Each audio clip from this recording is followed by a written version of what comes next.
The shortlist for the PFA Player of the Year was announced today. Lukaku, Kane, Sanchez, Ibrahimovic, Eden Hazard and N'Golo Kante make up the 6 that have been chosen. I asked you, gentlemen, and you provided me with a ranking of those 6 in order. Let's start off with number 1, in which there is already discrepancy, because you say Eden Hazard, Stevie. Many would disagree and agree with Paul and say Kante. Well, listen, first of all, I'll say I think it is between Hazard and Kante who should win this. And the reason I went for Hazard is because, at the end of the day, the hardest thing in football in the final third is to create and score goals. That's what the game's all about. And there's nobody in the Premier League does it better than Hazard. And that's why I've made him my number 1 choice. What do you say to Steve Nicol, Paul? Well, as usual, he's talking absolute rubbish, because the man that has kept Chelsea absolutely rolling this season he's been phenomenal, and that's Kante. Now he comes into has a fantastic season at Leicester. He comes into a new club at Chelsea.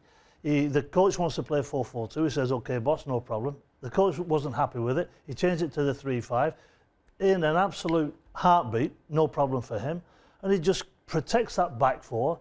And he not had so many assists. I understand that, but just his all-round play, he's unbelievable. If he just arrived from Chelsea and you didn't know his history, would you still be voting for him?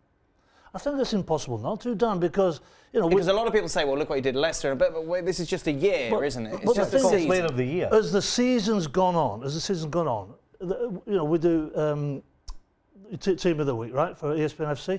He's always in it for me. It's so difficult to keep him out of the side, and you watch his game. But by the way, if you go back and look at your notes, I think you'll find Mr. Hazard is in it as He's well. been in a few, and he's the guy who's creating the chances and scoring goals on top. So surely the game's about both of those things. Those are the 2 most important things. I understand that defending and spoiling is important. Look, and I understand that what Kante does. He gets them going forward, but it's about scoring goals and creating chances. As a fully paid up member of the Strikers Union, Stephen, I normally go with the strikers, but I see the quality in both players. Just for this season, I think that with N'Golo Kante coming into Chelsea and doing what he's done has been quite phenomenal, and that's why he gets my vote. If nothing else, it shows the importance of not just forwards.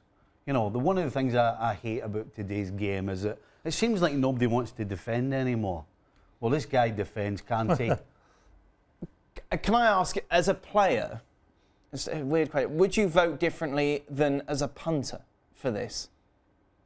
Because of course it's voted for by the players. If we had a group of fans, would their opinion be different to players because players would appreciate? Clearly see who the best are. When we used to, exactly. When we used to do it for the PFA, in the old format, you voted for the best player. It wasn't a case of, I'll vote for my mate. It's not that. You vote for the best player.